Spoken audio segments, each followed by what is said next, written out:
Mr. Transformers 96 here, so in the video I'm going to be reviewing a Transformers Studio Series figure. This is from the second wave of Voyagers, being Brawl. So in the second wave there's Brawl and Megatron. I was able to pick up both of these on Hasbro's website, and very happy to get them. You know, I'm a big Transformers Decepticon fan, movie-wise, and was very excited to see that they were doing a new version of Brawl.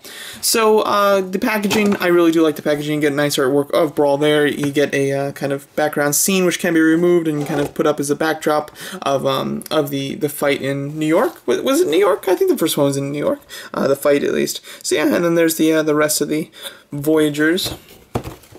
So overall, going over the tank here, I think it does look quite nice. In tank mode, I think that this is a pretty solid looking Transformer. I like the colors. I think that the colors are quite good. They're a lot darker and more movie accurate, I would say. But it's very sturdy too. I definitely like how it really tabs in very well. My only exception to this is this back piece that does not tab in. And it's not because it rotates or anything, because there is no rotation on it. It just does not tab in anywhere. It's a shame. I mean, you could have easily put some sort of tab on the back here that could have tabbed in right there, because you can look and you can see like just right through it. So it's definitely disappointing. You know, from the side it doesn't look terrible, from the front you don't notice at all, but when you start handling it and looking at it from the back, it does look rather bad, which is definitely unfortunate. But underneath here, you do have just kind of a hollow piece right here, but for the most part it's all put together nicely. Like, none of this looks like robot material at all, just kind of looks like mechanical pieces, which I definitely like. That's something that I've been noticing with a lot of the Studio Series figures, is that you can't tell that they're robots just from looking underneath them, which is kind of neat. I appreciate that. It's not the biggest deal, but it is something that's kind of nice. But I do like the fact that you do have the two cannons up here, the larger cannon down here. I like how skinny this cannon is. That's something that most get wrong. Most of them do like the really large, just chunky cannons, which are not quite accurate. This series has done more of a skinny one that I do think is more accurate. He does have his weapons, of course. He comes with this weapon, which is his kind of sidearm. This is my favorite type of weapon that he has. I really like the way that this is displayed on the leader class version. I think it does look very nice. This one looks decent. You can plug it into his tank mode right here. It sits up a bit high. This one does have just some blades on it, and then it does have this piece which can attach to the top. So if you want, you can attach to the top, or you can just attach that in there, so either way. But yeah, if you get him like all tricked out, here's how he looks, just all weaponized. And it looks overkill, it just looks a little ridiculous. So these weapons I prefer not to display him with in tank mode. I think that they're a little distracting and obnoxious, considering the rest of his weapons are not very obnoxious. They're all very form-fitting, and they look pretty good. The missiles on the back here, they don't point straight, which is a bit of annoying. They kind of just point outward, which I don't think is accurate, but it's not the worst thing in the world, to be honest. I don't really mind it. You can have them just kind of pointing up, or if you do point them down, they have to be to the sides, but I don't think that they look terrible. I think it's pretty okay. So overall, I do like the tank mode. I think that it does look nice. Voyager-wise, it's maybe slightly small for a Voyager, but not by much. I do think that it does look pretty decent. So yeah, so let's get on to the transformation. Alright, on to the transformation. So you just want to start by unplugging some of the panels, particularly on the side here. You can just swing these out, and they can rotate up and up. Just kind of keep them out right here. You can split this back section. Oh, that tabs in very nicely, and then the little tab that does plug in there, you can just rotate up. Sorry, man, that's a tight joint. So yeah, the Studio Series is interesting. Sometimes the joints are like extremely tight, and then sometimes they're just not tight enough, which is very odd. Then you can swing down the feet just like that. Swing down the feet, and they do have little plugs on the back which plug in to the panels. So one thing I do like about the Studio Series, they seem to be all very sturdy as far as the way that they plug in. Everything plugs in very nicely. Not a lot of stuff just hangs, which is good. And then you can just rotate these forward, and you can have a walking tank if you'd like. So yeah. Then, which is slightly more complicated but not too bad, you want to pull down the torso. I can do that now. There we go. Okay, so yeah, you can just pull out the, well, it's not quite the torso, it's kind of the neck area. You can rotate these out just to rotate his head up, and then you can just rotate these back in, because they'll need a little bit more clearance when we rotate that back. With this section, kind of just want to pull this up a little bit, and then that'll allow you to split them. This is the arms here. They also plug in at the back. So you just want to kind of pull them down from the back, and then that will allow you to split them completely. So then you can just pull these to the side. There we are. rotate this down just like this, pull it to the side, rotate these down, and wham, there you go. You basically have the arms.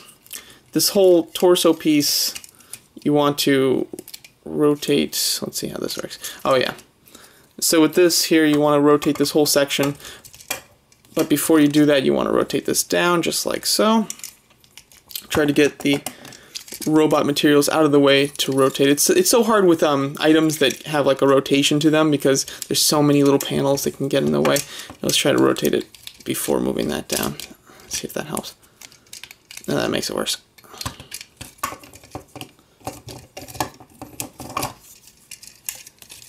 Here we go. Just rotate it like that, and then you can move the arms out just like this. You can rotate that up, put that there. That all plugs in. At the top here, you can rotate this section up just like this. These panels will rotate. Here we go. You want to plug the arms in right there. Rotate these up. Can move these down, and then these side pieces can flip out as well. Here we go.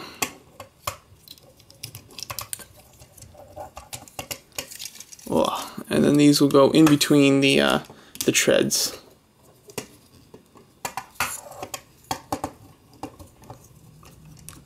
Just like there. Okay. These stick out quite far, but they do get to the front. It's interesting that they don't have like faux minesweepers. They do use the actual minesweepers that are there. So it's interesting that they do that, that they're able to get them to go from the top to the bottoms. These swing out, and then the arms come out just like here. And there you basically have Brawl in his robot mode. What I like to do though, I like to kind of mistransform the arms a bit and leave them up here to give some bulk up top and to lighten up the bulk at the bottom, because as it stands, he looks way too bulky at the bottom and he's too thin up top. So I think that that's just slightly better, but there he is transformed in his robot mode. Alright, I did find out that these panels do have to be actually to the side right here and not tucked in behind the treads. So yeah, but here he is in robot mode, and I have to say this is one of the most disappointing figures from the Studio Series line. I don't regret having him, and I think that's mainly due to the character, because I like the character so much, but figure-wise, it's definitely going to be the poorest quality, especially in robot mode. In vehicle mode, it's not too bad. It's fine in vehicle mode, it works perfectly well, but in robot mode, it has its issues, and quite a few of them, which is unfortunate. Going over the head sculpt though, that's one of the best areas of this figure, I think. I think the Studio Series is just nailing head sculpts, because I love the Brawl head sculpt. I think it's wonderful. I think it's really bulky and big. It's definitely noticeable, which I think is just awesome, and it just looks great. I really like it a lot. But I don't like the way that the little mine sweeps stick out so far from the body.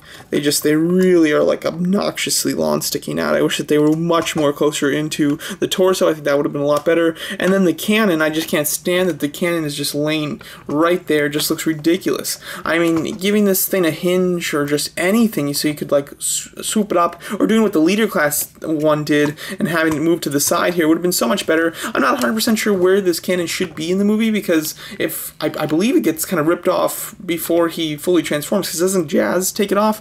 But yeah, I feel like, oh, if this just had one hinge that could like fold up to the back, it would totally not be an issue. It's just the fact that it has no articulation at all, that you really have nowhere to work with it, and then it just hangs down, which just looks so stupid and ridiculous. Even the deluxe one, I'm not happy with where they have it on the deluxe one, because it's just basically on his arm, but I still think that it's much better than this. This is just kind of ridiculous.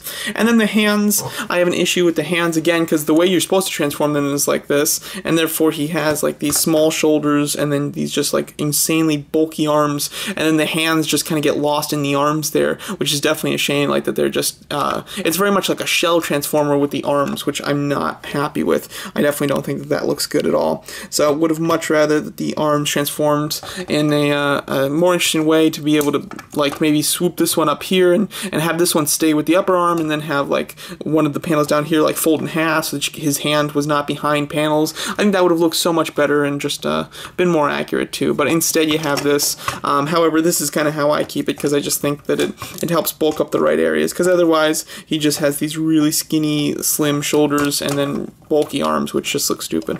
Bulky forearms. So this way I do think that it looks a little bit better, but from some angles it does look stupid. So, but from straight on I think it looks better.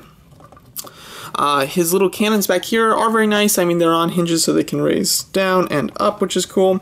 And then they're on ball joints on top of that, so they have a nice range to them, though. I do like that quite a bit. And then with his weapons, you can either have him just hold them, which, I mean, he holds them well, but in the movie he never holds weapons or anything. It's all just attached to him, which I think looks a lot better. So you can have him hold them, but yeah, I don't think there's much of a reason to. Putting them on his arm, they stick up too far. I don't know why they're not just angled down more. I think if the hole was like up here, you could have them angled down and they'd look a lot better. Instead, they just like really stick up like super far, which I think just looks a little ridiculous, to be quite honest. Same thing with this one, just really sticks up. There is a little bit of articulation on the claws here. I wish that the claws like really flipped up all the way, but instead no, they flip up a little bit or just have them down, so it's kind of odd. So that's not great. And then as far as articulation is concerned, articulation is okay. It's lacking any ankle articulation, which is a huge bummer. It definitely needs some ankle articulation, because otherwise with any wide stances there's no pivots or anything, so his legs just kind of go out to the side, which is definitely disappointing. Head's limited too. Although it is on a ball joint, the ball joint doesn't really operate very efficiently, so it's basically just a swivel at the neck for the most part. And then his shoulders are pretty well articulated, and then his elbows have a nice range. It's odd because it's on a swivel at the top there, and then it's on a side hinge, and then it's on a bottom hinge. So it's extremely strange how the arm moves and operates, but there is still good range in there. The thighs are on ball hinges, which are very nice, and then the knees are on hinge swivels. They're just single hinge, so they go full 90 degrees, but just 90 degrees. And then no ankle, of course. So overall, just as far as the way that he transforms, I think there's a lot to be desired, and then his articulation leaves some to be desired as well. Giving you a comparison, though, with some other figures. Here he is with the other Voyager in his wave. It's Megatron. I think that Megatron is the far superior Voyager in the wave. When you compare it to Brawl. And Brawl is very tiny. He's very short, which I don't think is terrible, to be quite honest, because Brawl, I mean, I think that he kind of just works as more of a stocky Decepticon, just kind of short and stocky. But it's hard to say if it's accurate, though, because we never see Brawl standing with any other Decepticons. When he's fighting the Autobots, Ratchet and Jazz, he looks very big, but we don't see him against the other Decepticons, so it's hard to say if he should be any bigger or not. But I think having him be a little bit bigger at least would definitely not hurt. Here he is with Blackout, though, another Movie 1 Decepticon. Blackout's kind of a small leader, so I think that Brawl kind of makes Blackout look pretty good, because it makes him look really bulky and big, which is nice. And then here he is with Starscream. Starscream is much bigger than Brawl, and Starscream's in the same scale as Brawl. They're both Voyagers, so it's definitely disappointing then. But I think that nonetheless he looks really good with them. I think that having these Movie 1 Decepticons are very cool. I love the Movie 1 Decepticons, I really do. So to see them together like this is really quite nice, I must admit.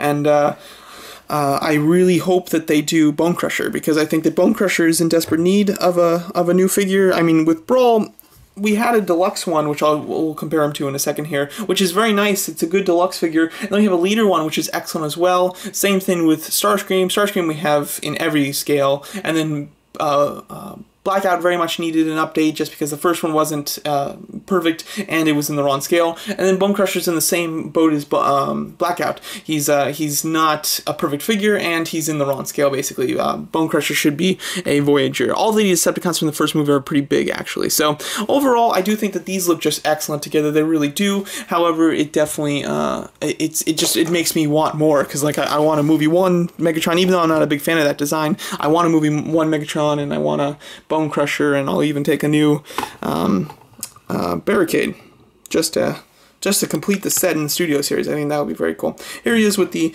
Deluxe Brawl. I think the colors are a lot better, and the head, both size and sculpt, is so much better on the new one. That's something that's really nice, and I like the I like the silver and the dark kind of olive gray. Well, this one is the Deluxe one is more of a light olive gray, and it uses a lot of black instead of silver. So I definitely think color-wise and the head sculpt is so much better on the new one. However, the way that the figure's designed is a little bit more practical for the Deluxe, because the Deluxe does not have that cannon that hangs down. The weapons, the cannons and the arms and weapons, everything like that, are much more closer to the arm. They look more accurate. The hands are out. They're not hidden behind panels, and they don't look like a shell transformer. And then he does have a backpack, but it's a bulky, kind of chunky backpack, which fits Brawl's look. So overall, I think that there are elements that are certainly much better on this new one, but it is certainly not perfect in the slightest, and I would consider it one of the more weaker Studio Series figures. Now, the Studio Series is really quite great. I'm very much enjoying it, so just because it's a weaker Studio Series figure does not mean that it's a bad figure, but I do think that it's as close as it gets to a bad figure from this series, at least, because this series has been doing great, and this one's just a kind of, it's a disappointment, to be perfectly honest. It is disappointing, because they could have certainly done it better. However, I still love the character, and therefore I do enjoy the figure, and I'm very happy that I did purchase him. So yeah, so let me know what you guys think of the Transformers Studio Series Voyager class Brawl figure, and thanks much for watching.